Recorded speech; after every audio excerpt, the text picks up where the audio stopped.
আসসালামু আলাইকুম, welcome back to my video. এই যে ব্লাউজটা দেখছো, এটা ফুল হ্যান্ড ওয়ার্কের কাজ করা ব্রাইডাল ব্লাউজ। এটা অর্ডারের ব্লাউজ ছিল। অ্যাকচুয়ালি সেম টু সেম করা যায়, কিন্তু অনেক সময় হয় কি বাজেটের ব্যাপার থাকে, সেই ব্যাপারটার জন্য কিছু। তো এখানে আমি একটা মোটা ওই কার্ডবোর্ডের টুকরো নিয়ে হাফ সার্কেল একটা শেপ দিয়েছি, কারণ ব্যাক ফ্রন্ট দুটোতেই যেহেতু এই হাফ সার্কেলের এমব্রয়ডারির কাজটা আমি করব, তো সেই জন্য যাতে সেম শেপের হয়, মানে সাইজও সেম।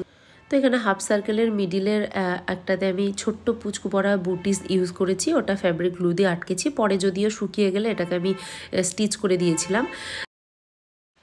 তো এখানে আমি গোল্ডেন মেটালিক থ্রেড ইউজ করে এমব্রয়ডারির কাজটা স্টার্ট করে দিয়েছি। তো আমি প্রথমে গোল্ডেন দিয়েই করবো ভেবেছিলাম যে পুরোটা, দেন দেখলাম যে পাড়ের গ্রিন কালার আছে, এই সেম গ্রিনটা আমার কাছে অ্যাভেলেবেল ছিল, তো আমি এটা দিয়ে হাফ গ্রিন দিয়ে কাজ করেছি। তো ডিজাইনটা দেখতে এরকম হয়েছে, এটা বেসিক ছিল। এরপরে আমি অনেক স্টোন বিডস এইসবের কাজ করেছি। তো এখানে দেখছো, এখানে পুরো ডিজাইনটা কমপ্লিট হয়ে গেছে। ফ্রন্ট অ্যান্ড ব্যাক আমি দুটোই করে নিয়েছি। এরপরে আমি গোল্ডেন ওই কার্ভ শেপটা আছে, তো ওই কার্ভ শেপের চারিদিকেও আমি সেম এই একই বিডস দিয়েই পুরোটা কাজটা করে আমি কমপ্লিট করে নিয়েছি।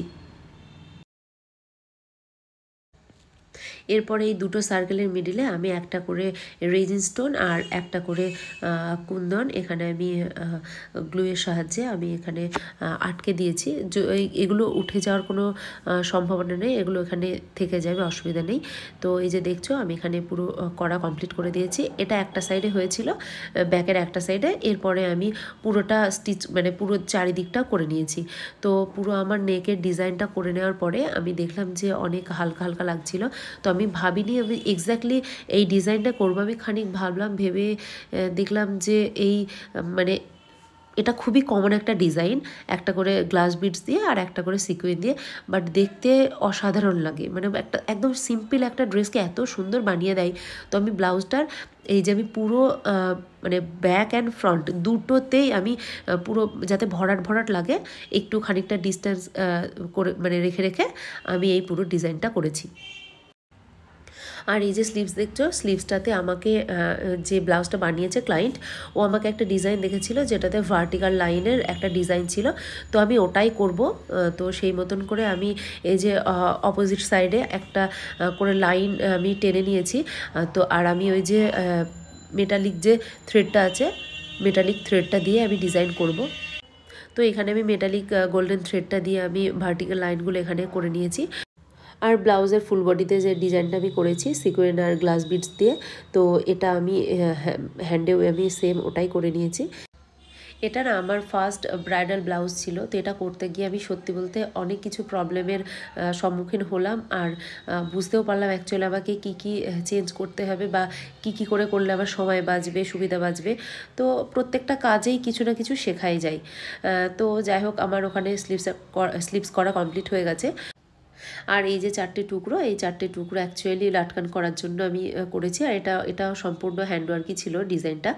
তো এখানে এই যে আমি একটা কুশন লাটকান করেছি যেটা, আর তার নিচে আমি এই যে দুরকম আমার কাছে বিটস আছে গোল্ডেন, তো সেটা দিয়ে আমি নিচে এরকম ডিজাইন করে দেব। তো এখানে আমার লাটকানটাও করা পুরো কমপ্লিট হয়ে গেছে। লাটকানটা দেখতে আমার খুব কিউট লাগছিল, মানে খুবই সুন্দর লাগছিল দেখতে। ফাইনালি এখানে আমার ব্লাউজটা করা কমপ্লিট। ব্লাউজটার লুক কেমন হয়েছে অবশ্যই সবাই আমাকে জানিও, আর মানে কোথায় আমাকে কি চেঞ্জ করতে হবে, বা তোমাদের যাদের এক্সপিরিয়েন্স আছে বা তোমরা যেমন ব্লাউজ দেখতে চাও বা করাতে চাও, অবশ্যই আমাকে জানিও যে কি কাজ মানে আমাকে ইমপ্রুভ করতে হবে, আর কেমন হয়েছে অবশ্যই জানিও। আর যদি কেউ এরকম ব্লাউজ আমার সাথে করতে চাও, তাহলে অবশ্যই আমার সাথে ইনস্টাগ্রাম বা ফেসবুকে যোগাযোগ করো। এইখানে আমি যে মেটালিক এমব্রয়ডারি থ্রেডটা ইউজ করেছি না, ওটা না করে অবশ্যই জারদৌসি যেটা হয়, ওটা ওয়্যার জারদৌসি ওয়্যার যেটা হয় ওটা অবশ্যই ইউজ করে কাজটা করলে আরও খুব সুন্দর দেখতে লাগতো। কিন্তু অ্যাকচুয়ালি বাজেটের ব্যাপার থাকে না, ওগুলো দাম একটু বেশি হয়, তো যে বাজেট আমাকে করতে দিয়েছিল সেটাতে ওটা আমার দ্বারা করা সম্ভব হয়নি। কারণ যদি এরকম থাকে যে বাজেটের কোনো ব্যাপার না, মানে যতটা ভালো হয় করে দেওয়ার জন্য। তো অবশ্যই আমি ওরকম কিছু অর্ডার পেলে অবশ্যই নেব আর তোমাদের সাথে অবশ্যই শেয়ার করব। আর এই যে ছিল এটা ব্যাক লুক ছিল, একদম ডিপ নেক একটা ছিল, নিচের যে পার্টটা ছিল ওটা 3 ইঞ্চ ছিল। তো নেকটা দেখছো কেমন হয়েছে, আমার তো খুব সুন্দর লাগছিল দেখতে। ব্রাইড যখন পরবে তখন ব্রাইডের ছবিও আমি অবশ্যই শেয়ার করে দেবো। আর হ্যাঁ, আমার ইউটিউবের চ্যানেলটা অবশ্যই সাবস্ক্রাইব করে দিও আর ফেসবুকের পেজও ফলো করে দিও। আর পুরো ভিডিওটা দেখার জন্য থ্যাংক ইউ সো মাচ। আর সবাই অনেক ভালো থেকো আর আমার জন্য অনেক দোয়া করো যেন আমি আরও অনেক ভালো কাজ করতে পারি। Tata, by.